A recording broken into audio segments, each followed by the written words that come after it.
Okay. Don't worry about it.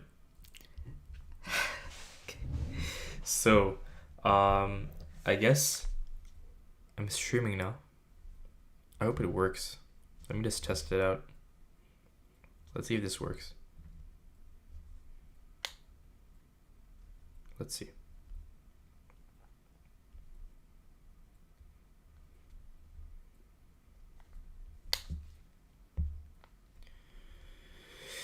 So I decided that I'm gonna stream instead because it makes it a lot easier for me instead of just recording myself like while I'm doing this. So that's what's gonna happen now. I'm gonna start streaming instead. Okay, yeah, it says I'm live. Okay, cool. Let me check it out. So I decided that I'm gonna stream instead because it makes it a lot easier for me instead of just recording myself like while I'm doing this. So that's what's gonna happen now. I'm gonna start streaming instead. Okay, yeah, it says I'm live. Okay, cool. Let me check it out. Okay.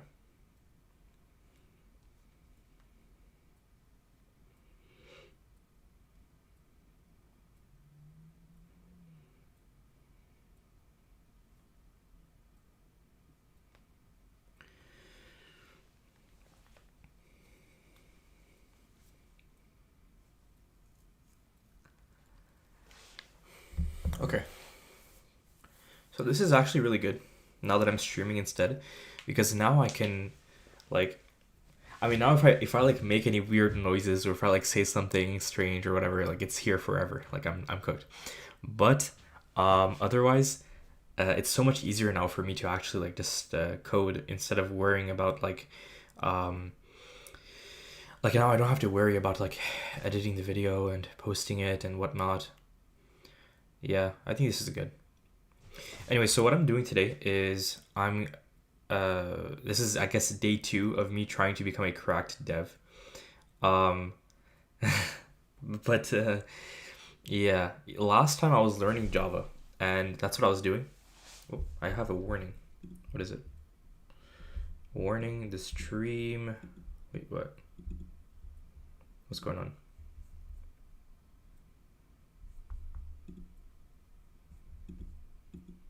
What warning am I getting?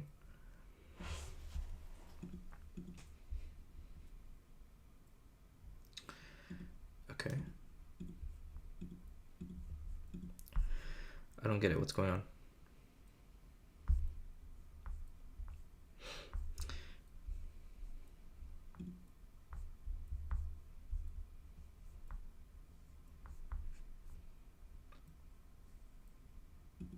Okay. Anyway, whatever. So I think it works. I think everything is good. But I guess now what I'm gonna do is I'm gonna start coding, right? So basically, what I've been doing for the last I don't know let's see, what I was doing yesterday is I was learning how to code in Java. I already have experience in Java somewhat, but it's been a long time so I was basically practicing that. But then I realized that I want to code in C++ as well, and that's something that I've been talking about for a while as well. So I think C++ is the way to go right now. I think I'm gonna do that, and then we'll see what happens afterwards. Um, and today I've already been coding a little bit for a while in C++. You don't see anything here because can I like undo? Yeah, there you go. So I've just been doing a couple of things. Oh, I gotta put that back actually. Shoot. How do I put this back? Oh no. Oh yeah. I gotta put my preprocessor directive. This is a preprocessor directive. Cool.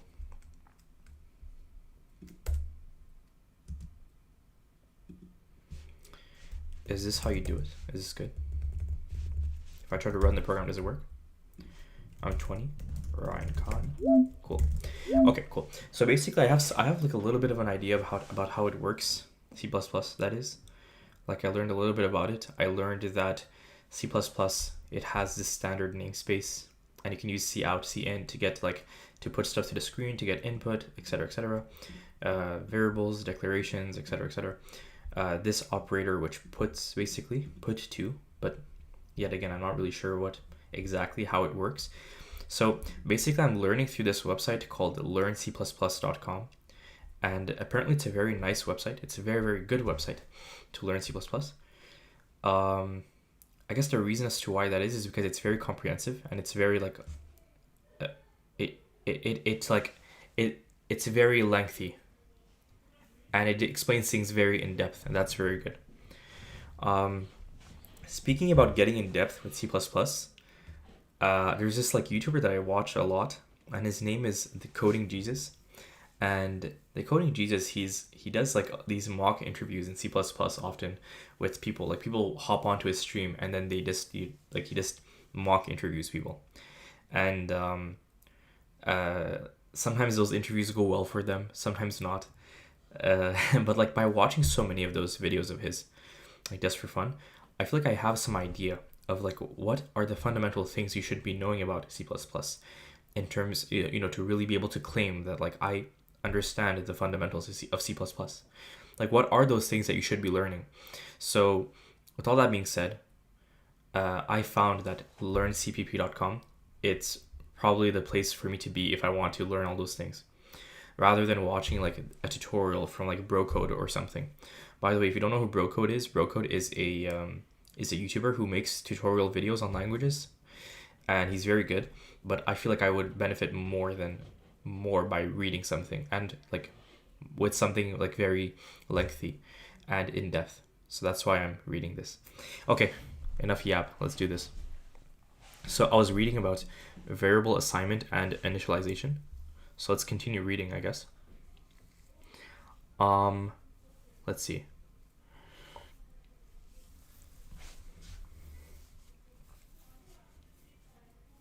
Right, so in the previous lesson, we covered how to define a variable that we can use to store. Okay, so in the previous lesson, I learned about how we access memory in C++ through objects, and an object can have multiple things, such as an identifier, which makes it a variable, a type, and a value.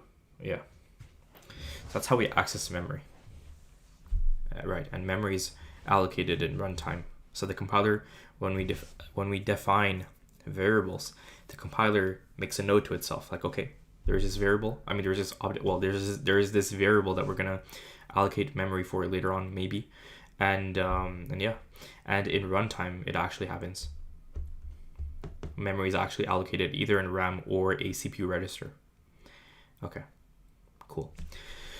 Okay, so let's see.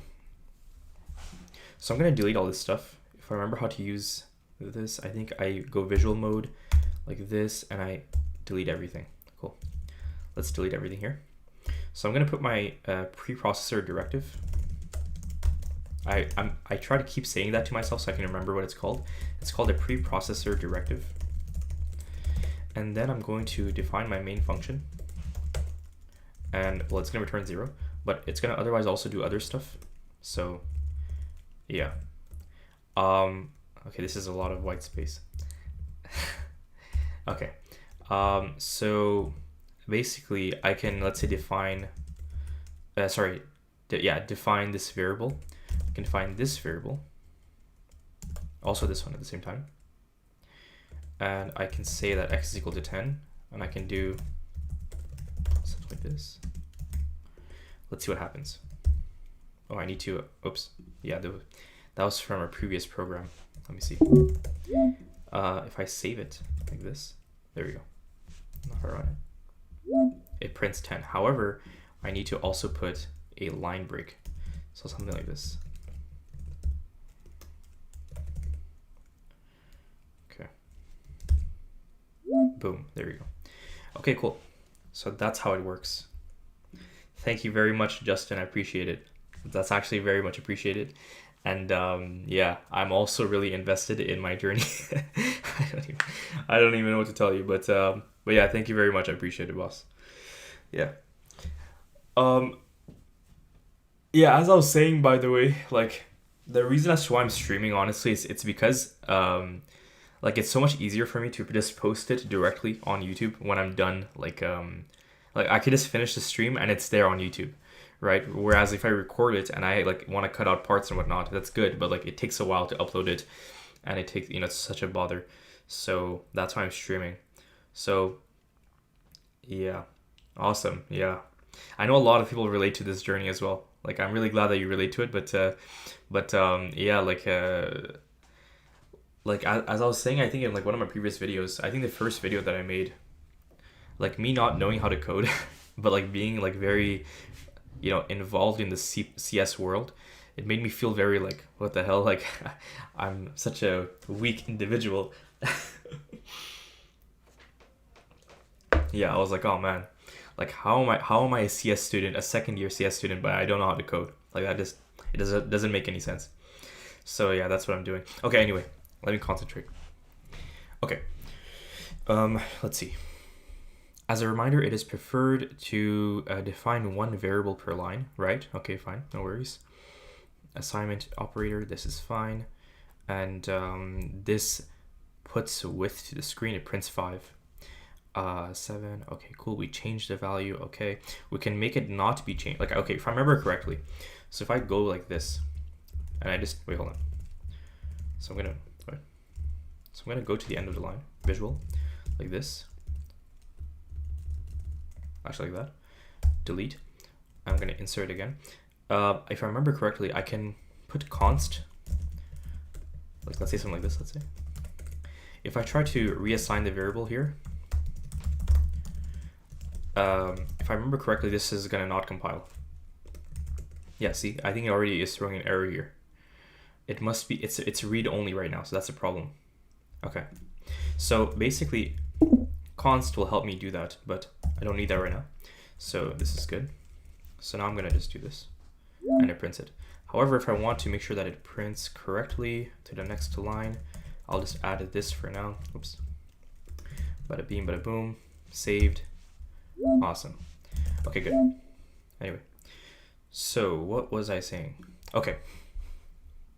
So when this program is run, execution begins at the top of the main function and it proceeds sequentially, right? So first, memory is going to be memory for this variable. It's allocated, so we're in runtime. Okay.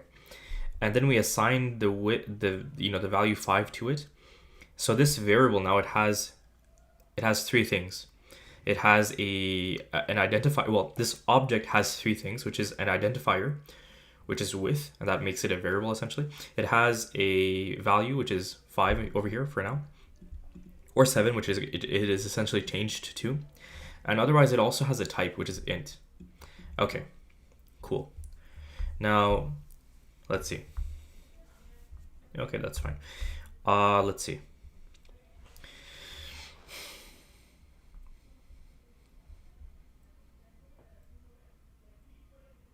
This is funny, actually. I don't understand why.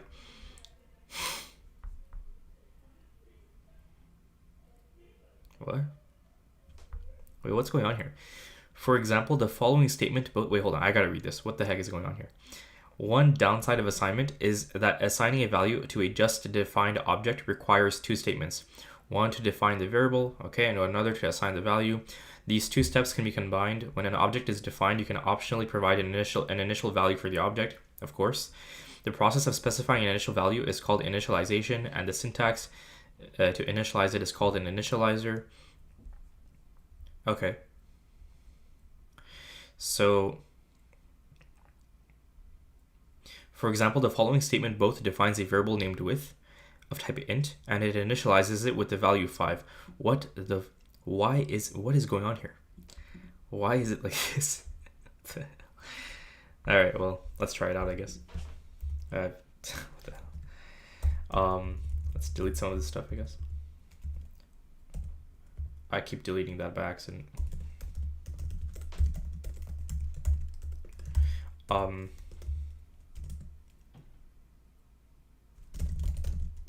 Let's see, let's do this. So I can give it a value like this. What the hell? It's so weird. That is so weird, bro. Like I'm actually like bamboozled. Like what the hell is this? Bro. What is the meaning of this? I don't understand. Why? Let's try it out. Yeah, that's funny. Damn, that's crazy. Why this syntax? Whatever, bro. Whatever. Um, Now, unlike assignment, which is straightforward, initialization in C++ is surprisingly complex, so we'll present a simplified view here to get started. Okay, cool. So default initialization, that's how it works. Traditional initialization forms, you can do a copy initialization, so initial value after the equal sign, okay? Or you can do direct initialization, so initial value in parentheses, and the modern initialization forms, which are preferred, is like this. So value initialization, direct list in what? You may see the above forms with oh, awesome. You did the first 7 or 8 chapters? Okay, then I really would like to know from you actually. Like, how was it? Like, did you end up actually benefiting a lot from it or not? Because like I have no idea what I'm hopping into right now, by the way. Like, I just found it off of like a Reddit thing, and I'm like, all right, you know. So like, after reading the first 7 to 8 chapters of this, like, what kind of products were you able to like work on? Did you like were you able to like find any interesting products to like to think about working on? Did you like were you able to did this website help you understand the fundamentals enough to be able to do something by yourself or something? Like, I'd be really interested in knowing, honestly. Yeah, it's all good. Yeah, I also do a lot of Python because that's just like the main language that I work with.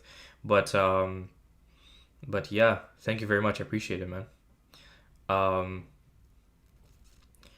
but yeah, I wonder how this website benefited you. Honestly, I'm really curious to know that. Yeah. Okay. Um. Right, but this is really funny to me, actually. Like, what what is going on here? So this is direct list initialization. Okay. Initial value in parentheses is like like what? There's these like different ways to do it, and I'm like, what the heck is going on here? Okay, as of C++17, which is mine, copy initialization, direct initialization, and a direct list initialization, they behave identically in most cases. So we're going to cover the most relevant cases where they differ. So when no initializer is provided, such as for this variable, such as for a, in many cases, default initialization performs no initialization. Okay, yes, it's really solid. I really learned how to analyze code at a deeper level. It did give me a solid grasp of things at the lower level. Awesome. That's sick. Okay. Yeah, that's good. Then in that case, I think I think this is good. I think this is the way to go. I hope I can continue to invest a lot of time into this. Um, yeah. Oh man, I'm so excited. Well, thank you very much. I appreciate it. I appreciate your input. Thank you. Right. So, in many cases, okay, look, okay, well, I'll read through it. Even though I'm feeling like I don't want to, I know that this is a moment where I still should be pushing with it. From my understanding, if you're familiar with the default init copy constructor and assignment operator, it's kind of like that. Oh, okay. So the says working with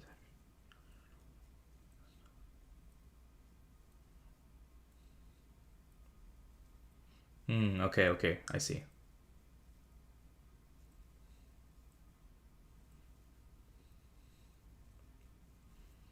I see.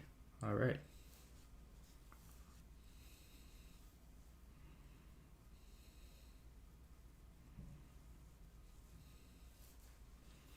Hmm. Easy assignment operator to set the value.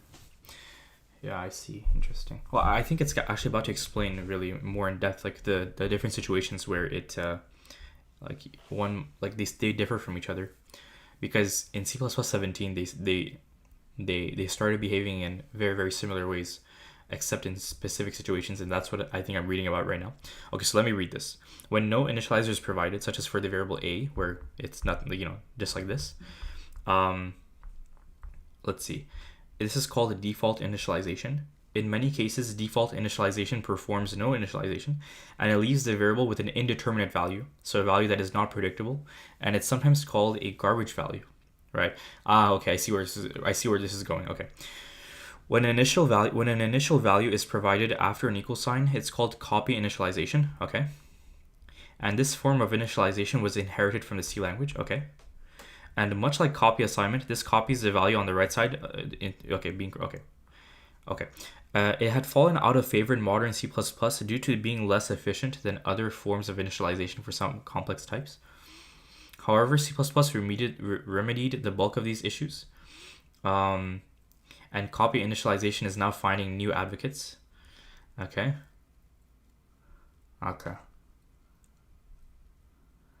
And when an initial value is provided inside parentheses, it's called a direct initialization.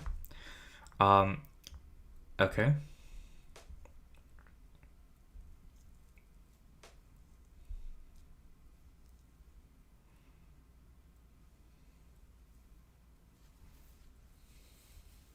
So this is the modern way to initialize objects in C++ with list initialization. Okay, cool.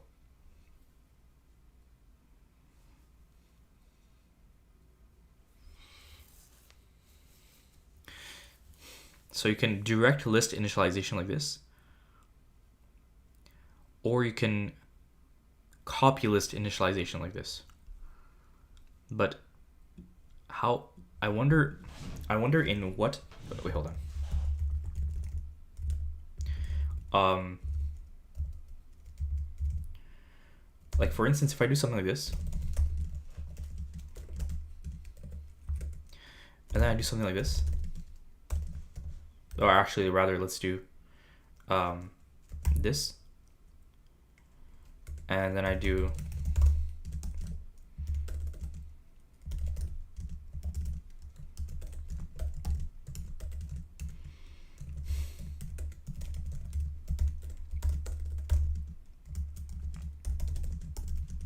okay, this is gonna give me the same thing. I don't know why I'm doing this, but like I'm curious as to how like these differ. Interesting. Yeah, I'm curious as to how these differ. Like what? Well, okay. Well, these don't necessarily differ, but otherwise, how did these differ then? What if I did something like this? What if I inserted this? Now, of course, we're still not going to see any difference. That's fine. But like, I wonder how they differ. I haven't built anything for C++ other than the exercise from. I wanted to get into robotics, but I've shifted towards AI ML. Yeah, actually, it's the exact same thing for me. I was really looking into getting into robotics, especially applied AI with robotics, and like that's kind of one of the reasons as to why I wanted to learn C++ back in the day. However, that just didn't end up working out. So now I'm also shifting towards AI and ML. So I have a couple of projects like machine learning projects on my GitHub, and I otherwise have a few like I have like a few what do you call it? I have like this one project that I was learning about from a YouTube video, from a playlist called Neural Networks Zero to Hero by Andrej Karpathy. And I was learning about like autograd engines and backpropagation and this and that and language models. And yeah, I was using Python for that as well. So yeah, anyway, with all that being said, I can relate. I'm in the same situation, but you must be a lot more advanced than me, because as I keep saying in these videos, like I know literally nothing about coding, even though I mention all of this. Yeah, just funny. Anyway, let's see. Do we use list initialization in C++? Like often? Okay. Whoa, 16 years ago. Okay, maybe this... Okay, look. Maybe it is being done or not now, like in modern development. I guess we're going to find out later, but at least I understand that like this is something to keep in mind. Okay. How to think like a programmer. I feel like I've heard of that before. How to think like a programmer. PDF.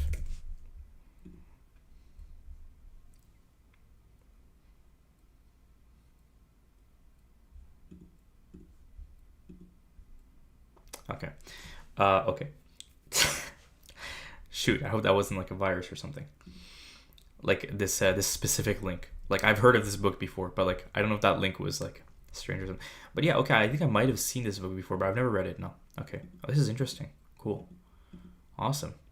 The first strategies for problem solving. Interesting. Yeah, I had a book like this similar, but for mathematics. Like problem, how to problem solve in mathematics. There's a specific book by somebody. By the way, actually, you know what? For those of you watching right now, I to give some background about myself. I come from a background of mathematics, and that's what I like have been doing. Uh, no, bro, I'm not. I'm definitely not ahead of you. 100%. I'm definitely not ahead of you. I'm not even trying to be humble. Like it's like I genuinely like if you asked me right now like okay, there's a specific problem like this simple machine learning project, work on this right now. I'm like I have no idea what like it's not happening, right? So yeah, but like no, it was just this project that I followed like off of YouTube or something. Like I just learned a little bit about like generally how machine learning works, but I don't really know how to make products by myself. But but yeah, yeah, I had a similar book to this before for mathematics, and some background about myself. I come from a background of mathematics, so pure mathematics. Um, you can't really see it, but there's a bookshelf over there. Um, heuristics. Okay, cool, nice. But yeah, you can see a bookshelf over there. Those are all my math books, and I have a lot of undergraduate and graduate level books over there, and I'd be studying mathematics. I came to university to study math, and I'd still probably be studying math if it wasn't for the fact that, as I grew a little older, I say that even though like I'm very young, but like as I grew a little older and like as I spent like had a couple of experiences in my life, I realized that given the ambition that I want to raise a family in my 20s, hopefully, and like be able to like do all these cool things. And I want to raise a family in my 20s. That's essentially it. It's very difficult to do that in terms of like financial pressure if you're living off of like a what do you call it? If you're living off of like a graduate student stipend for like 10 years. And that is something which I just cannot afford if I with given this ambition of mine. If I wasn't somebody who wanted to have a family soon, then yeah, I'd still be in the path to do mathematics. But given that I want to do all this stuff, I decided to combine my studies in math with something else. So I chose computer science simply out of like this one fact. And it's because like I could not care less about computer science, by the way, when I chose computer science for the first time. I chose computer science because the Quebec government, which is where I live in Quebec, they give us a scholarship to study computer science. So I was like, all right, let's do it. So that's pretty much it. That's why I studied computer science. I combined CS with my math studies. And at first I was hating it. I was like, what? Java, this? I was like, what the heck? I was really hating it, man. Yeah. Oh my gosh. I was really, really hating CS. And then over this summer, I started really liking it for some reason, and now I'm just in the game. Yes, that's pretty much it. Um, uh, let's see.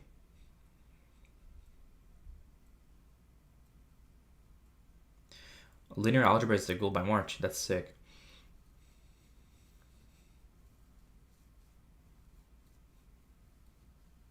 Thank you very much. I appreciated the nice comments. And yes, I am on IG. My IG is I'm just gonna do this.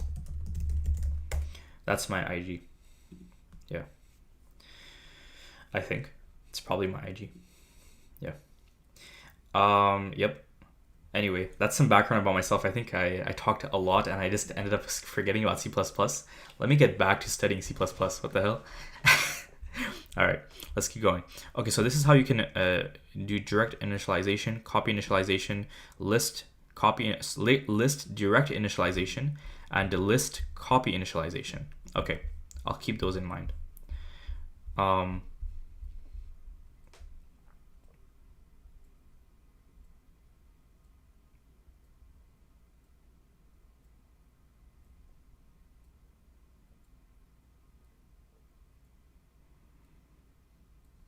hmm, I see.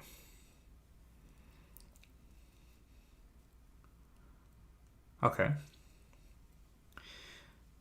Yeah, because see, if you declare an int, I'm just gonna go visual again. I'm gonna go like this. Oops. Oh shoot. Shoot. Hold on. Visual like this. Delete.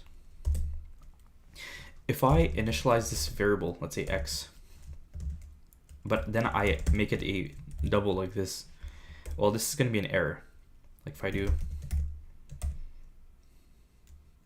Thank you, bro. I appreciate it. I appreciate it very much. Thank you very much. Yeah. Of course, I'll keep you all updated with my journey as I become a cracked dev, hopefully.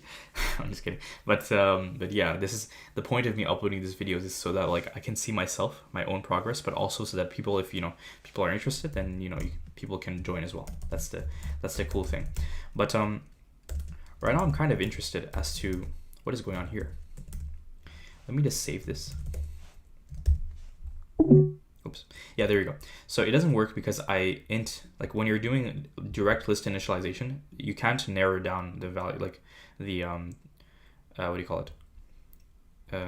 It said it here somewhere. You can't have like a narrowing conversion here. However, if I did something like this, would it work? What if I did something like this? Now would it work? No. Okay. So then in that case, what I would need to do is I would really need to do this. This works. This, the warning is generated, yes. However, you can do like, what do you call it? You can do like narrowing type conversion from like double to int if you're doing copy initialization like this. This is called copy initialization. I'm gonna actually note that down. I think this is what it's called. Yeah. Okay, let's keep going. I've been on this page for way too long, by the way. Like we need to go. Like, come on. Also, where even am I right now? I'm in chapter 1.4. Let's see where I can kind of locate myself. Okay. Yeah, okay, I think I'll try to finish the C++ basics for today. And then tomorrow I'll like continue with like, let's say chapter 2. Why not? Yeah, that sounds pretty good. Okay, so let's keep going. Actually, how many chapters are there? There's like about 20, right? 20 approximately? 21, 22, 23, 24, 25, 26, 27. Okay, cool. There's a lot of them, yeah, but that's fine. Either I'll do like 1 or 2 per day, depending on like what happens, but yeah. So let me finish reading this specific page and let's move on. Like, we gotta go. I gotta get out of here. Right, direct initialization, direct list initialization, whatnot. Yep, that's a problem. This is also a problem. You need a semicolon here. Okay, blah blah blah blah blah. Okay.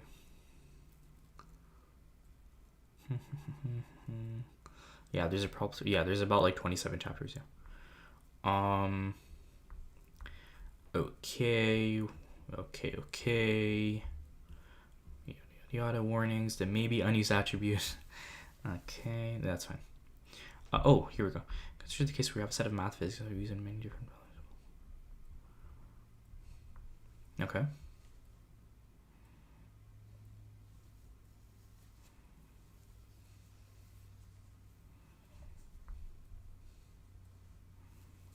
Oh, cool. Maybe unused. Okay, that's nice. And this was introduced in C++ 17. Yeah, so if I ever hop on, if ever I hop on to like Coding Jesus's live stream and he asks me like, what's your favorite C++ 17 feature? Like, what's your favorite feature that was introduced in C++ 17? I'll be like, oh, I like the maybe unused attribute because it allows me to do like physics stuff and whatnot easily without, or math stuff without warnings, like or annoying warnings. And he's going to be like, oh, yeah, that's good. And then people in his chat are going to be like, oh, yeah, he's good. Yeah.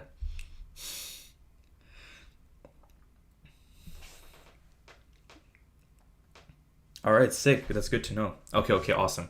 the first 12 chapters are like solid for the basics. Okay, that's good. Okay, well, if that's the case, I'm thinking that I'm likely going to take on the first 12 chapters, and then I'm going to try to work on some personal projects on whatever kind of projects, I guess, and to get really specialized with the like more into C++, I will continue reading essentially past that, but I will start getting into things, I think, after I finish approximately chapter 12, or I might even start doing projects before that as well if I feel like I can do some, because the thing is that if you jump into a project, from what I found, even if you like have absolutely no idea what's going on, it's a really really really good learning opportunity. Like if a given project uses vectors in there, like a vector, from what I understand in C++, it's like a dynamically sized array and whatnot.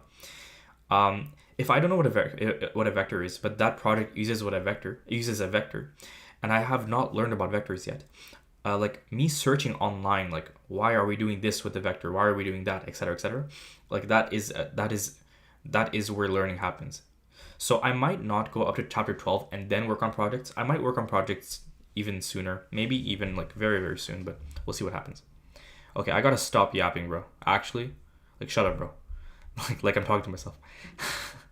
Okay. In this lesson, we'll talk more about student. Okay, cool. The IO stream and the line. Yes, I saw this earlier.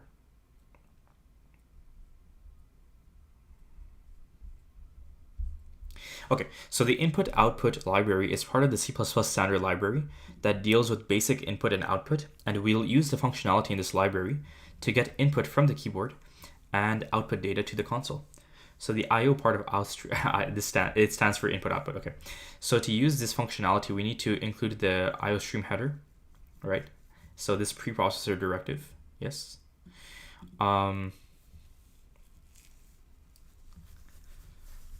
Yeah, this is part of the C++ standard library. It's one of the many things in the C++ standard library. Okay. So it contains a few predefined variables for us to use. One of the most useful is this, which allows us to send data to the console to be printed as text. So it's cout stands for character output. Cool. So this is the Hello World program. So let me just do this. So I'm gonna. Oops, I don't need that extra line. Okay.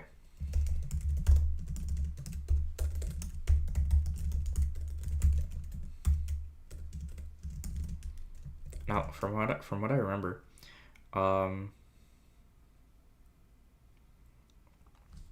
okay, I see.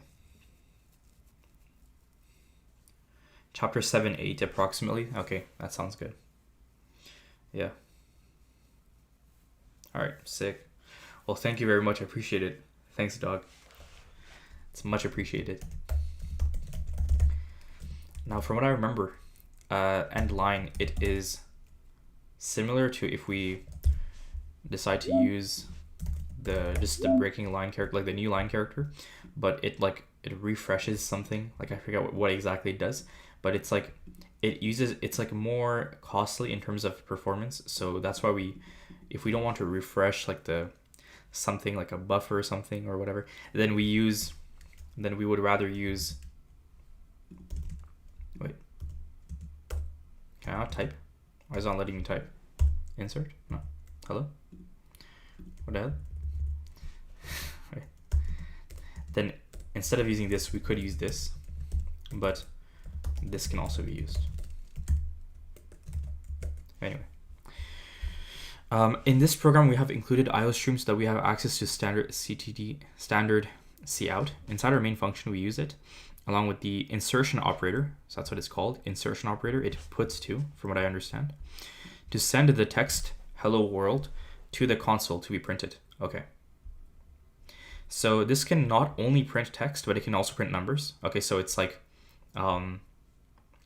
maybe this has something to do with overloading or not. Maybe I'm overthinking it, but anyway. It can also be used to print the value of variables. Cool. So define integer value x, initialize with value 5. Yes. Okay, cool. To print more than one thing on the same line, we can use the insertion operator over like multiple times. That's fine to concatenate. Okay, that's good. I know about that. Yes, I know about this. It will print that. This is gonna print high, but then it's gonna stick this right next to this. Yeah. And then we're like the console is gonna like bring us here for our next input. That's what's kind of annoying. So we need to use this thing over here. Okay. Yeah.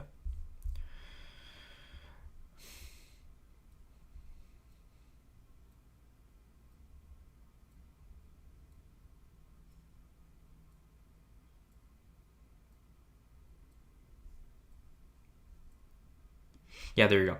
Okay, so consider, okay, it's buffered. All right, so this is where it gets interesting. So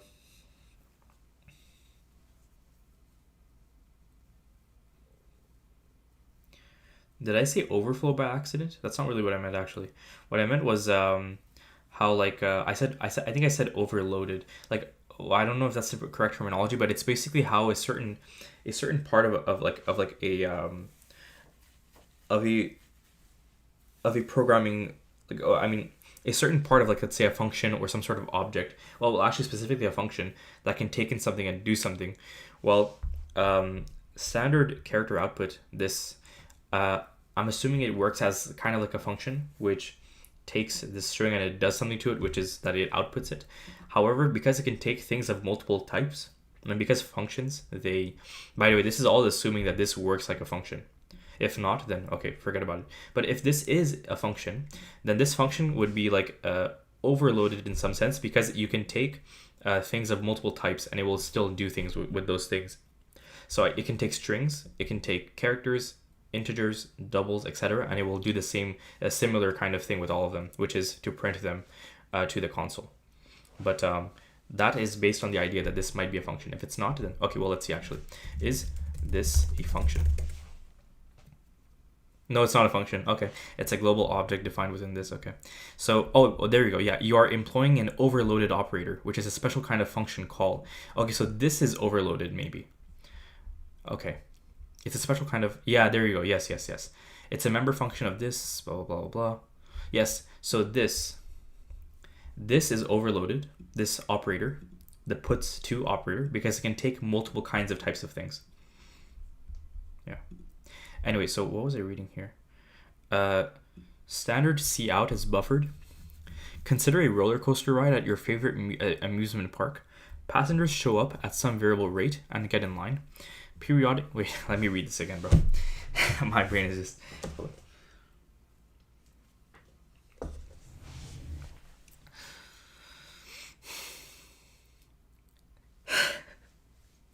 Okay. Consider a roller coaster ride at your favorite amusement park. Passengers show up at some variable rate and get in line. Okay. Periodically, a train arrives and boards passengers up to the maximum capacity of the train. When the train is full, or when enough time has passed, the train departs with a batch of passengers and the ride starts. And any passengers unable to board the current train wait for the next one. Okay. So this analogy is similar to how output sent to standard C out, or character output, is typically processed in C++. So statements in our program request that output be sent to the console. However, that output is typically not sent to the console immediately. Instead, the requested output gets in line and is stored in a region of memory set aside to collect such requests. So that's what we call the buffer. It's a region of memory that is set aside, either in the RAM or a CPU register, is what I'm assuming. And it periodically, the buffer is flushed, meaning all of the data collected in the buffer is transferred to its destination. So in this case, the console. Okay, cool. So that's what it means, that the buffer, it's flushed. So basically, from what I understand, from what I was reading about earlier, is that, or like before, I mean, it's that this over here, it flushes the buffer. If you want to end a line with this standard end line, it flushes the buffer, and flushing the buffer sounds funny. Flushing the buffer. If you flush the buffer a lot, it can like have an effect on performance. So that's why, if it doesn't really matter, like to flush the buffer, then you can just use the new line character instead, and it's appended. Yeah. Anyway, to basically go to the next line. Yeah, to flushing a buffer is kind of like flushing a toilet. All of your collected output is transferred to wherever it goes next. Now, this also means that if your program crashes, aborts, or is paused, like such as for debugging purposes, before the buffer is flushed, any output still waiting in the buffer will not be displayed. The opposite of buffered output is unbuffered output. With unbuffered output, each individual output request is sent directly to the output device. So writing data to a buffer is typically fast. A default mechanism that flushes the buffer. Okay, I see. Interesting. Okay, cool. Right, so the opposite of buffered output is standard character output input also flushes the buffer. Okay, I didn't know that. Interesting. Maybe it'll show up here on this page. Right, anyway, unbuffered output, each individual output request is sent directly, blah, blah. Okay, so writing data to a buffer is typically fast, whereas transferring a batch of data to an output device is comparatively slow. So buffering can significantly increase performance by batching multiple output requests together to minimize the number of times output has to be sent to the output device. Okay, that's cool. Nice. Okay. Yeah, here we go. So this is often inefficient as it actually does two jobs. It outputs a new line and it flushes the buffer, which is slow. So if we output multiple lines of text ending with this, we will get multiple flushes, which is slow and probably unnecessary. So we don't need to explicitly blah, blah, blah.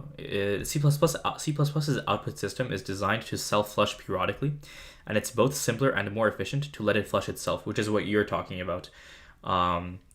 There's a default flushing mechanism. Yeah, so that's what you were talking about.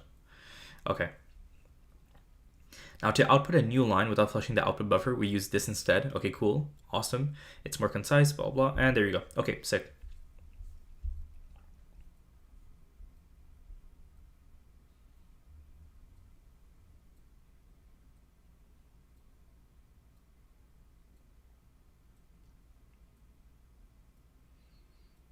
Interesting. To the queue.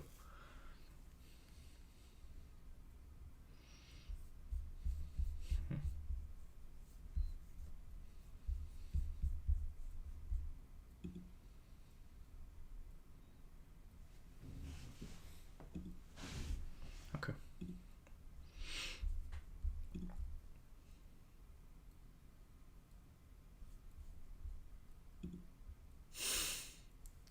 Who's spamming in the chat, bro? Yo, chill. All right, dog. Okay, bro. All right, take it easy, bro. What's an array? It's a contiguous. Okay, let's see. Wait, is this Daniel, bro? What the hell, bro? Yo, what the hell, bro? Wait. Okay, an array, from what I understand, it's when memory is allocated in, well, either the RAM or the okay, no, hold on. It's basically memory that is allocated in a contiguous manner. So, and otherwise I can't say much about it otherwise. Well, an array in Python, well, what Python implements is a list, which basically the developers of Python, they implemented specific like data structures with their list, essentially like a data structure, because they had to consider certain like basically when you are designing a programming language and you want to implement a specific thing, like let's say the developers of Python, they gave a specific implementation or specific implementations to the list object that they have. Like there are certain trade-offs to make in performance, and they did specific trade-offs with their list object. Like they implemented a specific data structure to do specific things, to do one certain operation faster and have the other one be slower, whereas another programming language might implement their list so that one operation might be slower, so that the other one might be faster, etc. So there you go. Well, yeah. So, huh?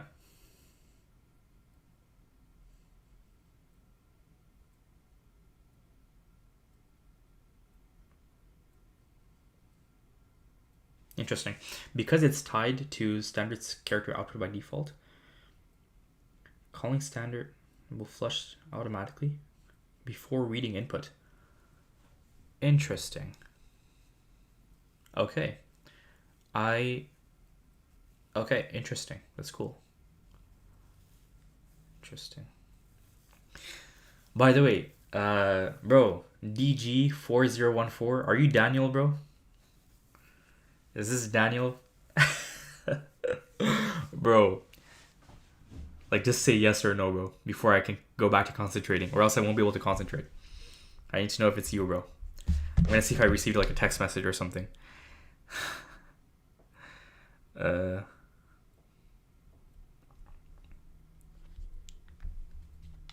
It's not Daniel. No. All right. Bro, I have no idea what's going on, but I'm all for it.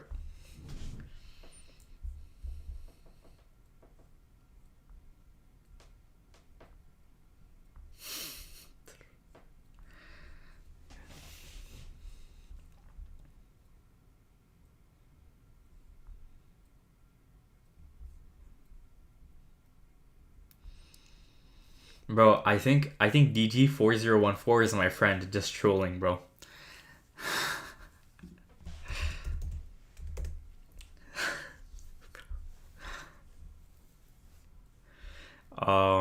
Let's see.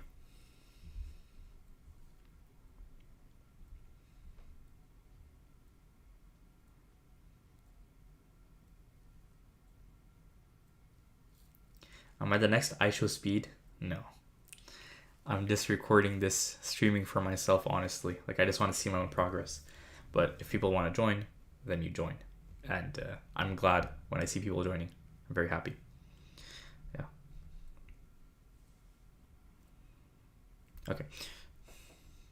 So in a prior section, we noted... Oh, here we go. Yeah, this is buffered as well. So you were right that it is buffered, but... So it itself doesn't flush anything, probably, is what it's about to say. But because it's tied to character output, it will flush automatically before. Okay, I see. So let's figure this out. So outputting data is actually a two-stage process. The data from each output request is added to the end of an output buffer, and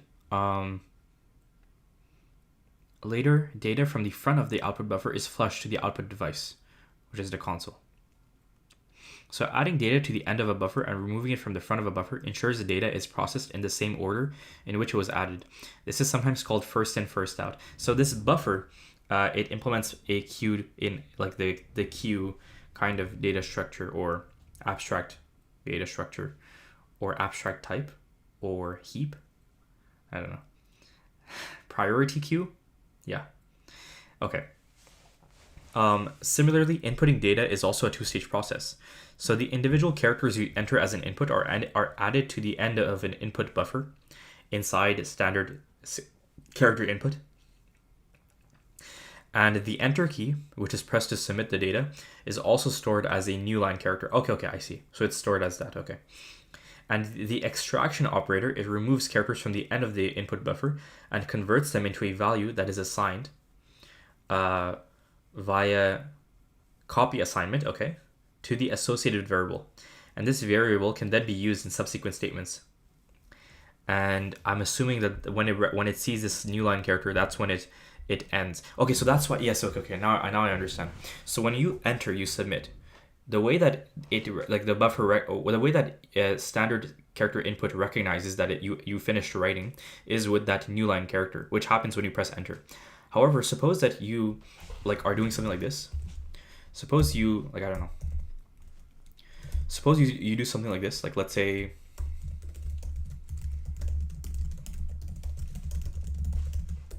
I ask you, what is your, okay, hold on.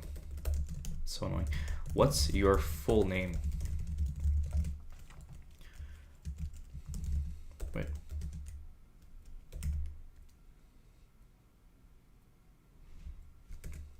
Yeah, so like now for instance, if I do this, or rather this, or let's say I'm gonna actually do this first. Name.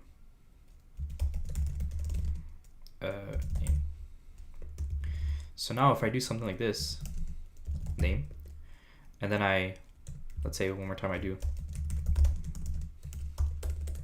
let's say hello, and then I concatenate with this. So what's gonna happen here is that I'm gonna get prompted. Whoops, I should rather just put this here as well. Wait.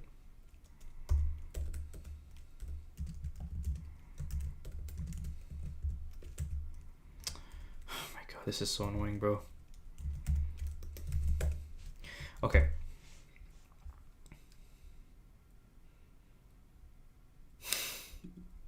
Bro, I am not making you a moderator, bro.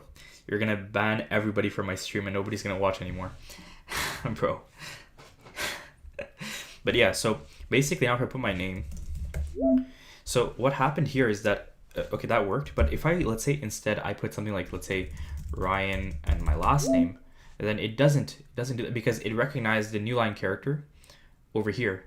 Or sorry, not there, but what am I saying? Wait, what am I saying actually? Wait, I don't know what I'm talking about. That was not what I meant. Oh, white space, right? Okay. So I think from what I understand, if standard character input sees a white space as well, I think it understands to finish as well.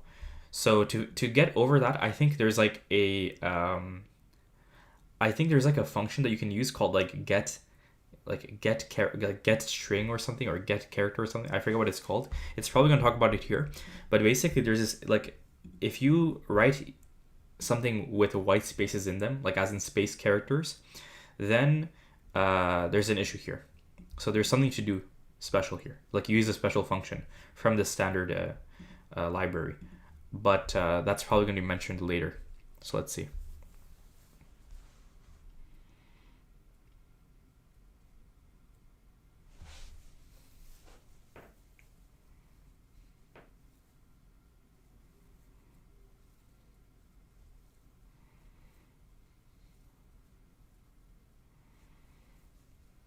Okay.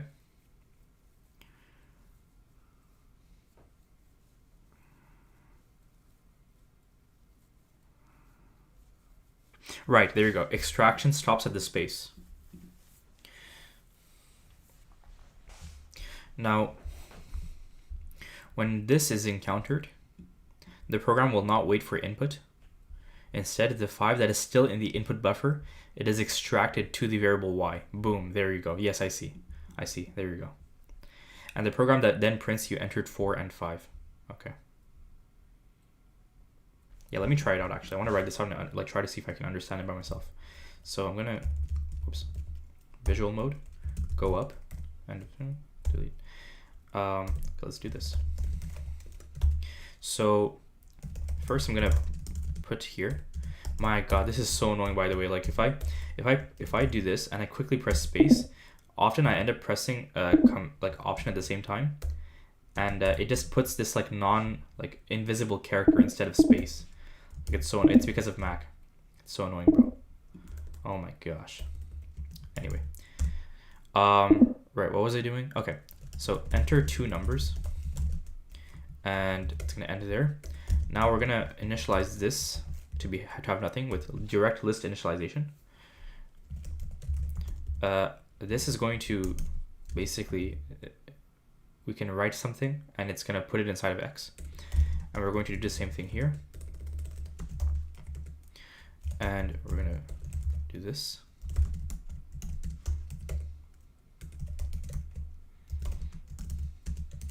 You entered X and rather I should put the string and space and let's see, Y, and then I'll put the break line character.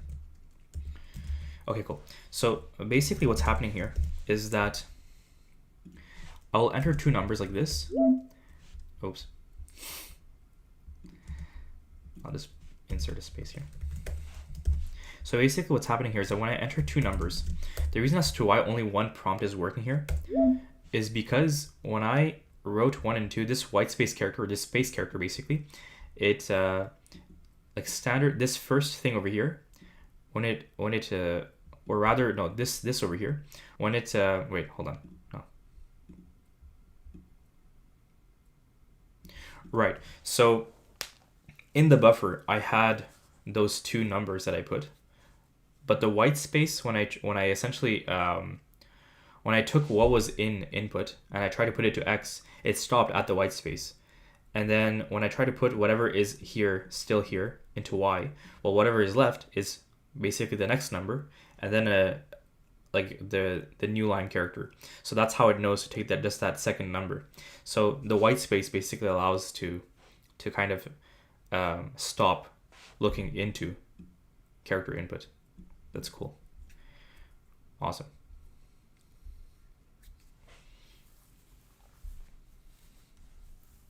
Right. So the program didn't wait for the user to enter additional input because there was already prior input in the input buffer that could be used. Okay.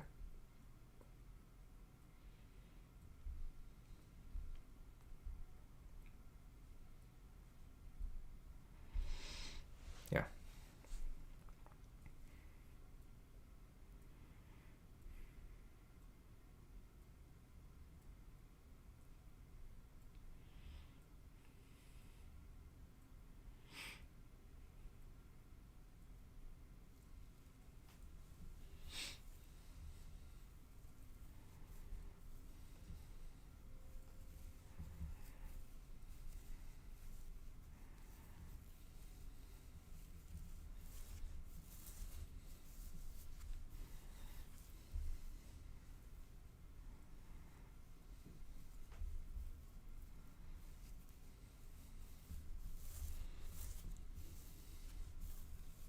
Okay, so let me try these two questions over here.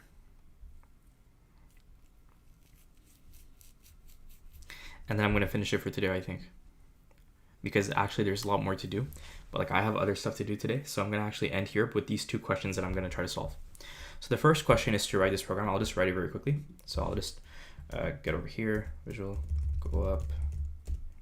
So why do I keep selecting this? I don't know. I'm going to go to the end of the line, visual, go up, delete this, goodbye. Okay, so we're going to put here, enter a number, and yep, cool. Oops. So I'm going, okay, well, it doesn't matter. Next, I'm going to initialize this variable with nothing. So I'm defining variable x to hold, define variable x through direct list initialization to hold user input. It's a long comment. Okay. Next, I'm gonna take whatever's in here, put it there, and we're basically get number from keyboard, or from buffer rather, or keyboard, let's say, and store in X. And then last but not least, we're gonna just put it out there. So I'm gonna put it there. Oh my gosh, you entered, and then we're gonna put X. Oh my gosh, and then okay, cool. So this is the program. So let's run it, and then let's see what happens.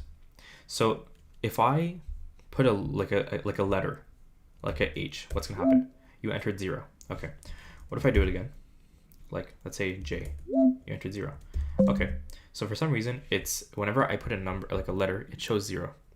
That's because an integer cannot hold a letter, so the extraction completely fails, and X is assigned to the default value, I'm assuming, which is 0. Okay, cool. Cool. Okay. Now, what if I put a fractional number, like let's say 3.2? Okay, it's an integer, so there's like a type narrowing kind of that happens, I think. So the fractional part is dropped.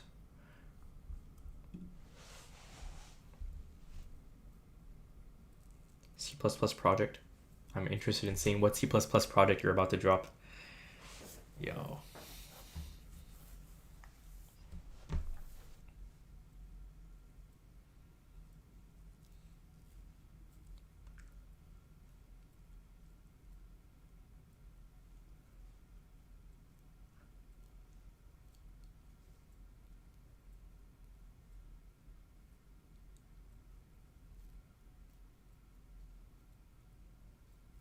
Are you gonna drop like a website or something?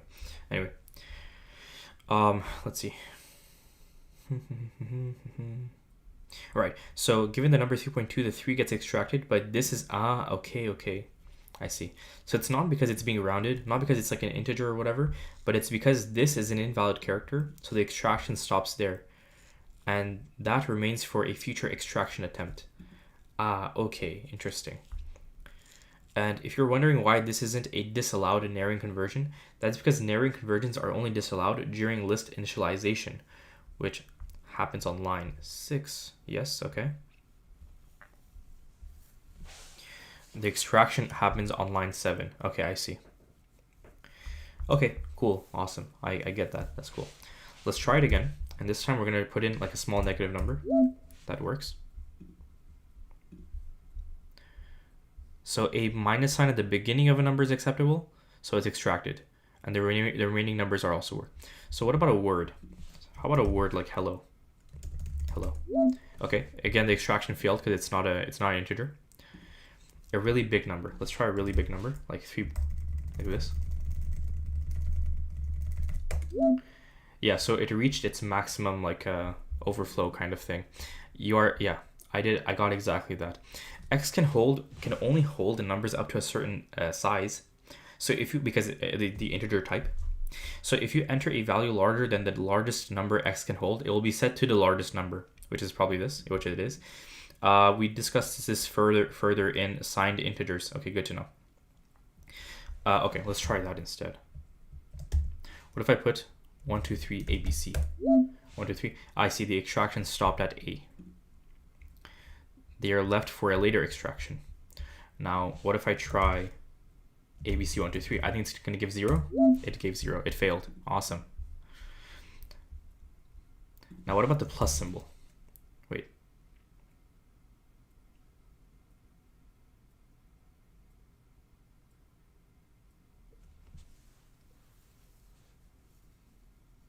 Oh, okay, sick. Okay, yeah, I'll check that out. Thank you. I'll check that out for sure. Awesome. Thanks, bro. Okay. A random number generator. Awesome. Sick. Right. Wait, let me just hide these solutions so it's a little easier to read.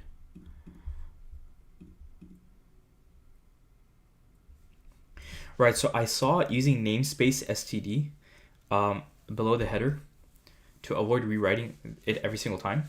However, I saw that that can basically, like the standard namespace, it has over 100 objects inside of it. So I saw that it was unrecommended to do that actually. So instead, what I could do is this.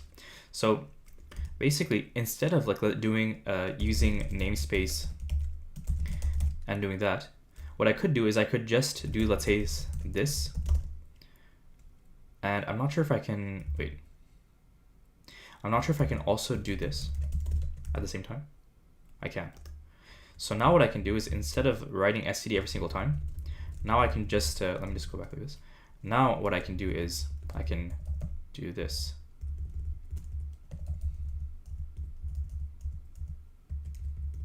And it should still work. Oops. Oh, there's a warning. Okay, it's because of this over here, I think.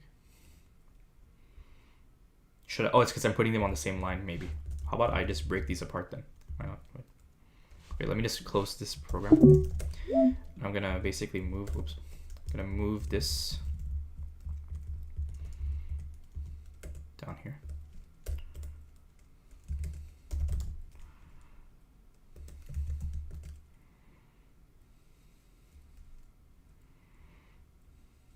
Yeah. I read a little bit. I read a little bit about namespaces as well, but I saw that if you do using namespace std like the whole thing, from what I understood, it can have performance issues because you're using everything in std. From what I understand, like you're taking everything from it, like as if you were importing everything from like matplotlib or something in Python. So from what I understand, if you want to take specific things like this, then yeah, see, it works now. So cool. So I can just take these specific things from the standard namespace instead of taking the whole namespace. Yeah. Anyway, I think I was okay. Right. So I was doing one more thing. So cool. So 5 is printed. The leading white space is skipped if I put 3 spaces, and plus it's a valid symbol at the start of a number, just as a minus sign would be. So the 5 is also extracted. Now what if I try this? What if I put 5b6? 55. What? Oh, whoops. No, I think it's because I put 5 at the beginning by accident. Let's do that again. 5b6. Yeah, it's because the extraction b is invalid, so the extraction stopped there, and b6 it is for a future extraction attempt. Okay, now before I leave, let's do the question number 2.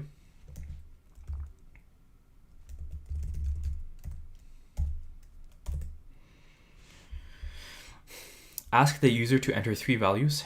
The program should then print these values. Add an appropriate comment above function main.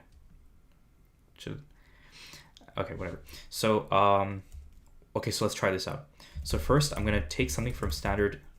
Oh yeah, standard. Enter 3 numbers. Okay. Next, I'm gonna take the numbers. Or rather, hold on. Wait.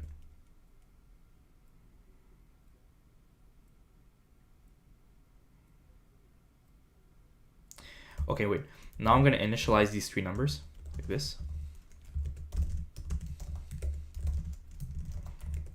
And now I'm going to call this like this.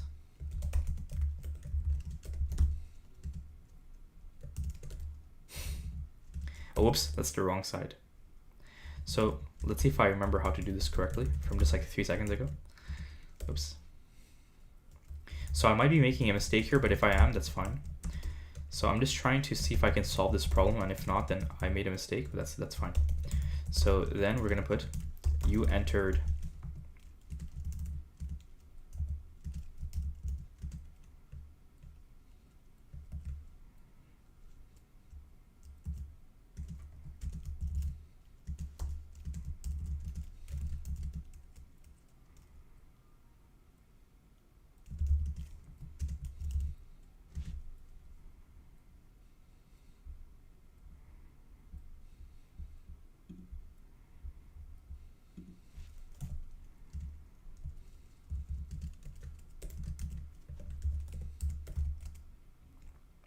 Okay, so let's see if this works. So enter 3 numbers, 4, 5, 6. You entered 4, 5, and 6. Yes, we got it. Nice. All right, sick. So what I did, from what I understand, this, just put this to the screen, and then I basically allowed the person to put. So basically, then I prompted the user to essentially put something to character input over here. But then what happened is that as I put 4, 5, 6, like literally 4, 5, 6 into here, it took 4 and then it stopped at the white space and then it moved on. But because there was something in the buffer already existing, which is 5 and 6, which is 5 white space 6, it didn't prompt me. It just went to the buffer immediately instead of prompting me first. Then it took 5, it saw a white space character, it ended, and then again it called it, but again it did not prompt me because there already is something in the buffer, which is 6, and then it takes that, and then it finishes. Boom, there you go. Easy. Okay, awesome sauce. So that was it, I think, for today. I'm gonna leave it at that. I did a lot of stuff. I really appreciate all the help I got from 91 Degross, Justin, Daniel probably, and some other people, Index, and whatnot. And Amanda, Jake. I appreciate a lot of the stuff that you guys helped me out with, and just talking to me while I was coding. This is really awesome. I actually prefer streaming because it's so much easier, and I can just finish this stream now and it's gonna stay on YouTube. So that was sick, and yeah. So that's pretty much it. I'm gonna close everything. I'm gonna close the stream, and I'll do this again probably tomorrow. So thank you very much, and I will see you next time. Goodbye.